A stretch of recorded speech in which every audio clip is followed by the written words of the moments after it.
माननीय मुख्यमंत्री श्री नवीन पट्टनायक दलीय कर्मी एवं नेतृत्व को अक्टोबर 2 रु नवेम्बर 2 पर्यंत विभिन्न समाजसेवा कार्यक्रम माध्यम श्रमदान एवं सामाजिक कार्य करने आह्वान दी। एही अवसर में सेवा कार्यक्रम शेष दिन थिबारु बालेश्वर सदर विधानसभा निर्वाचन मंडली तरफ स्थानीय भेन्या पाराडाइज रे मानेवर सदर विधायक श्री स्वरूप कुमार दास नेतृत्व में ओडिशा मो परिवार एवं जीवन बिंदु आनुकूल्य एक विशाल रक्तदान शिविर अनुष्ठित हो जायछि।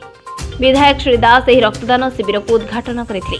बहु युव छात्र महिला कर्मकर्ता एही शिविर में पहुंची रक्तदान करथिले एवं मोट 454 यूनिट रक्त संगृहित होइछि। एथिरे अन्यमानक मध्यरे ब्लॉक चेयरमैन नारायण प्रधान, बीजेडी टाउन सभापति सन्नत दास, ब्लॉक सभापति बसंत पंडा, पौर उप नगरपाल मनोज राउत, राज्य युव कार्यकारी सभापति शुभेन्दु मंगराज, टाउन महिला सभापति मीना महांती, ब्लॉक महिला सभापति लीना साहू, टाउन युव सभापति उमाशंकर त्याड़ी, ब्लॉक युव सभापति दिलीप महांती, रंजन बाग, शांतिलता साहू, मीना विश्वाल, गौरव राउत, दिव्यशक्ति जेना समेत बहु पंचायत स्तरीय समस्त पीआरआई मेंबर एवं म्युनिसिपालिटीर समस्त पूर्वतन काउंसिलर, वार्ड सभापति एवं समस्त नेतृवृंद उपस्थित रही यह कार्यक्रम को सफल करिसेंति।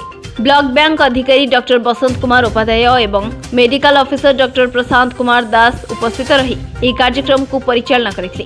शेषे विधायक श्री दास समस्त रक्तदाता को यह महत् कार्यक्रम में निजको सामिल करिथिबारु धन्यवाद जणाइथिले।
ब्यूरो रिपोर्ट स्वाभिमान टीवी।